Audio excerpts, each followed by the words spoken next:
En esta lección vamos a estudiar al apóstol Mateo. Veamos una reseña de Mateo. El apóstol Mateo, cuyo nombre significa regalo de Yahweh, es la misma persona que Leví. Eso se puede ver en Lucas 5, del 27 al 29. Mateo es un galileo del primer siglo y se sabe que es un hijo de cierto Alfeo. Eso está en Marcos 2, 14. Es ampliamente conocido como uno de los 4 evangelistas. Ciertamente se cree que Mateo es el autor del Evangelio según Mateo. Un hecho interesante sobre Mateo es su probable conexión con Santiago el Menor o Santiago el Joven, también conocido como el hijo de Alfeo. Es muy posible que Mateo y Santiago fueran hermanos. Según los relatos escritos, tanto por Marcos como por Lucas, antes de que Mateo conociera a Jesús, era recaudador de impuestos de profesión. Su vida era muy diferente a la del resto de los apóstoles. En el primer siglo, los publicanos o los principales recaudadores de impuestos eran a menudo romanos de gran riqueza y estatus, a quienes se les asignaba la recaudación de impuestos para el imperio de las provincias donde vivían. A menudo empleaban nativos de las diversas provincias donde se recaudaban impuestos para ayudarlos. Estos asistentes nativos eran conocidos como portitores, término en latín que significa portadores. Y como recaudador de impuestos habría sabido leer y escribir tanto en arameo como en griego. Los compañeros judíos de Mateo lo habrían tratado con gran desconfianza y desprecio. Habría sido visto como colaborador de la fuerza de ocupación romana. Mateo habría vivido una vida en oposición directa a Simón el Celote. Como recaudador de impuestos, Mateo se mezcló con los gentiles y manejó su dinero, que se consideraba religiosamente impuro, y lo habría convertido en un rechazado social. Fue un acto revolucionario de gran audacia que un rabino como Jesús llamara a Mateo para que lo siguiera. El llamado de Jesús habría sido una afrenta para todos aquellos que tenían prejuicios contra tales personas. Incluso en los evangelios, los recaudadores de impuestos a menudo se mencionan como recaudadores de impuestos y pecadores, o recaudadores de impuestos y prostitutas. Esto nos dice lo que la gente pensaba sobre las personas empleadas por los romanos. ¿Qué idea tan escandalosa que Jesús traería a tal individuo a su círculo íntimo para ser su discípulo? Este hecho da a cada persona la esperanza de que sea cual sea su origen, sea cual sea su ocupación, está invitada a una relación íntima con Jesús. Hablemos ahora sobre el llamado de Mateo. El llamado inicial de Mateo para ser un discípulo de Jesús fue muy simple, pero poderoso. Tanto en el relato de Marcos como en el de Lucas, Jesús encontró a Mateo sentado en la oficina de impuestos o en la aduana. El Salvador simplemente dijo, sígueme, sin detalles, sin descripción de trabajo, y Mateo respondió al llamado sin dudarlo. Lucas 5, 28 y también Marcos 2, 14 nos dice eso. Imagínense cuán poderoso y profundo tuvo que haber sido el llamado del Salvador para que Mateo respondiera de inmediato, dispuesto a dejar todo atrás. Ahora hablemos un poquito de la notoriedad de Mateo. Pronto se produjo una controversia cuando Mateo inmediatamente cenó en su casa con Jesús como invitado de honor. Si bien no era inusual que un hombre judío invitara a un rabino a comer a su casa, fueron los otros invitados los que crearon el problema. Los otros se identificaban en las Escrituras como recaudadores de impuestos y pecadores. Y debido a que los líderes religiosos despreciaban a tales personas, estos escribas y fariseos inmediatamente criticaron la asistencia de Jesús a la reunión. Sin embargo, el Señor aprovechó esta ocasión para dejar en claro que vino por tales personas. Podemos ver eso en Lucas 5 del 29 al 31. Y dice así la palabra de Dios. Y los escribas y los fariseos, viéndole comer con los publicanos y con los pecadores, dijeron a los discípulos, ¿qué es esto? Que él come y bebe con los publicanos y pecadores. Al oír esto, Jesús les dijo, los sanos no tienen necesidad de médico, sino los enfermos. No he venido a llamar a justos, sino a pecadores. Y de nuevo eso está en Marcos 2, del 16 al 17. Veamos ahora el ministerio de Mateo. El Nuevo Testamento prácticamente guarda silencio sobre el ministerio de Mateo después de la ascensión de Cristo, pero hay mucho que aprender desde una perspectiva histórica. Esta lección se centrará en tres aspectos del ministerio de Mateo: su ministerio a los judíos en Judea, la redacción del Evangelio según Mateo y su trabajo misionero fuera de Palestina.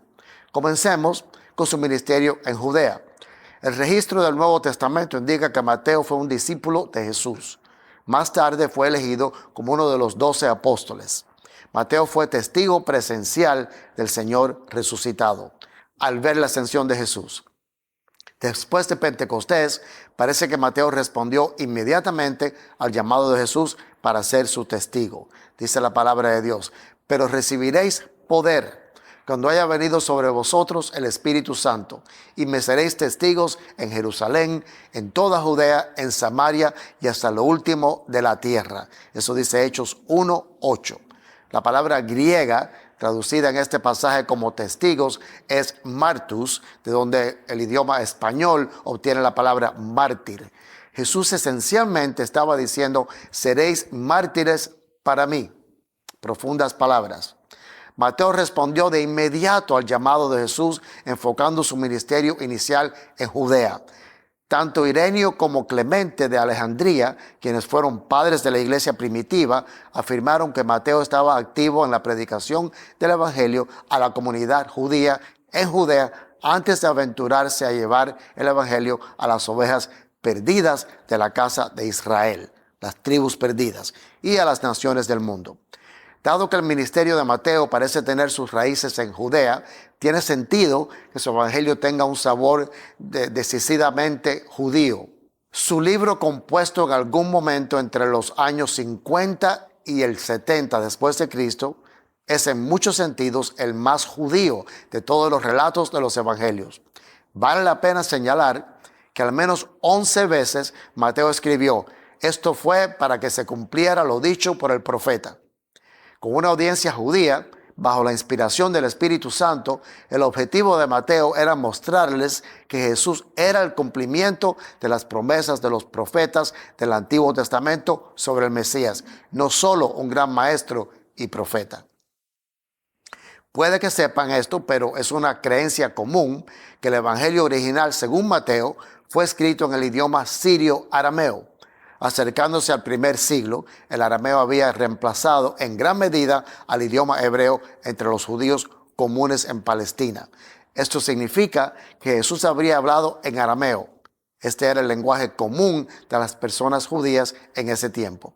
Ahora, más tarde, Mateo escribió una edición griega de su evangelio para llegar a una audiencia más amplia, en su mayoría gentil. Como recaudador de impuestos, Mateo habría hablado con fluidez ambos idiomas. Y debido a que la audiencia original de Mateo era judía, es razonable creer que él hubiera querido comunicar su mensaje en el idioma común de las personas a las que estaba tratando de informar o alcanzar. No está claro si lo tradujo él mismo o contrató a un escriba para que lo hiciera por él.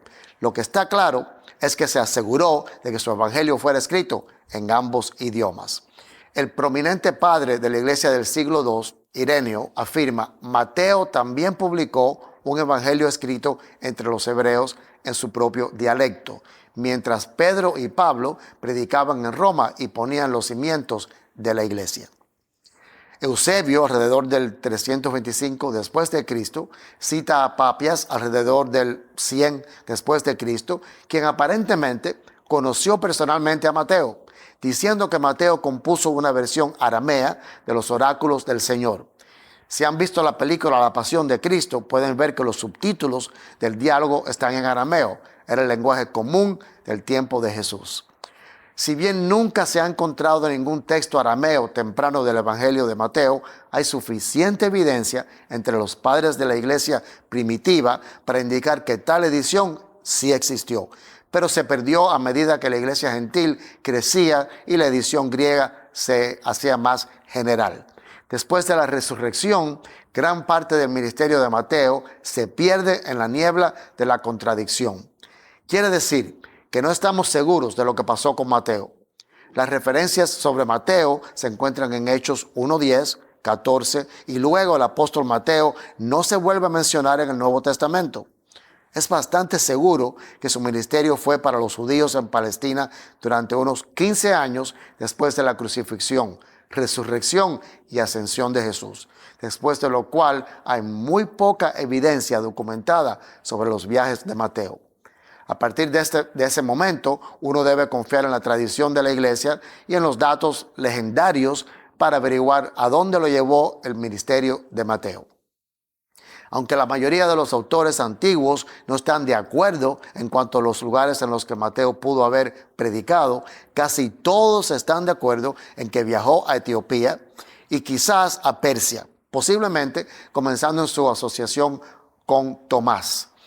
Hay que recordar que los discípulos salieron de 2 en 2, aunque no necesariamente permanecieron en sus equipos de 2. Es posible que Mateo y Tomás juntos comenzaran en Partia, que abarca Persia, antes de separarse para ir hacia diferentes lugares.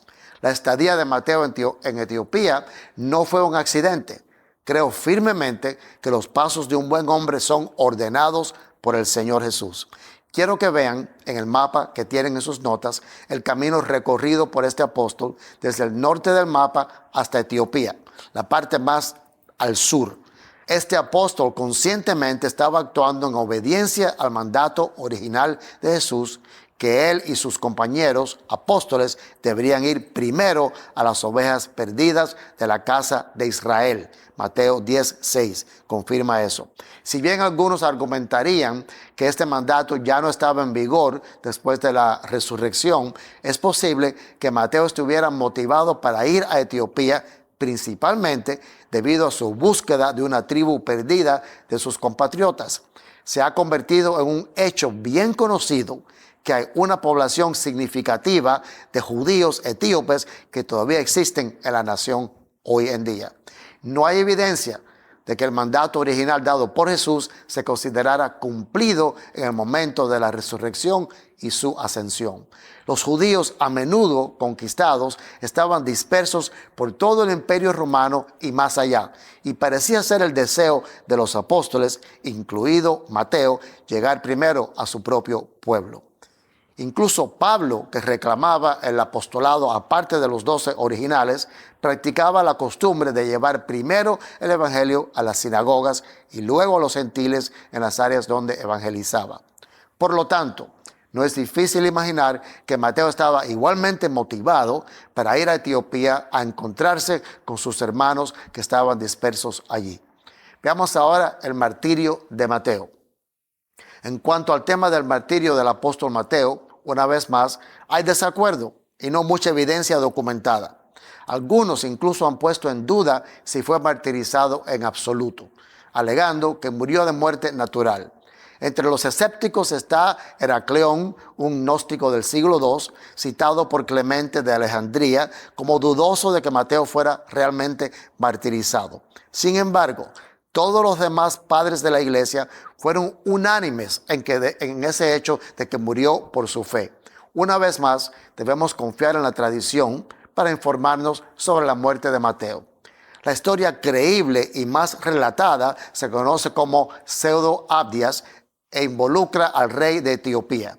Según cuenta la historia, el rey deseaba a su sobrina, que era una conversa del apóstol Mateo. Esta mujer se había convertido, bautizado y había decidido dedicar su vida al Señor. Dedicada al Señor, esta joven se consideraba casada con Cristo por la relación que tenía con él. El rey, para cumplir sus deseos carnales con su sobrina, pidió que Mateo persuadiera a la joven virgen para que se casara con él, con el rey. En respuesta, Mateo predicó un sermón sobre las virtudes del matrimonio, que complació al rey. Sin embargo, el apóstol continuó señalando que la princesa de hecho estaba casada con Cristo y que serle infiel sería un sacrilegio. ¿Se imaginan estar en ese servicio de domingo esa mañana? Cuando al rey se le negó el cumplimiento de sus deseos, se enfureció y ordenó a un soldado que atravesara a Mateo con una espada. Se dice que Mateo fue asesinado mientras estaba de pie ante el altar con las manos levantadas en oración. Si este es, de hecho, el verdadero relato de la muerte del apóstol, entonces probablemente murió alrededor del año 60 después de Cristo en Nadaver, Etiopía. Él siguió sus creencias aunque le costó su vida. Pueden ver una pintura hermosa del lugar de muerte de Mateo cuando servía en el altar. Cae cuando lo atraviesan con la espada. Si miramos detalladamente, parece que Mateo está tratando de parar la espada, pero no es así. En realidad, está tratando de tocar al ángel que vino a acompañarlo camino al cielo. Aunque no está claro cómo y cuándo se trasladaron los restos del apóstol Mateo, según los informes, se encontraron en Salerno, Italia, en el 1080 después de Cristo. Creo que Mateo es un gran ejemplo de ser fieles a lo que creemos hasta el final, cueste lo que cueste.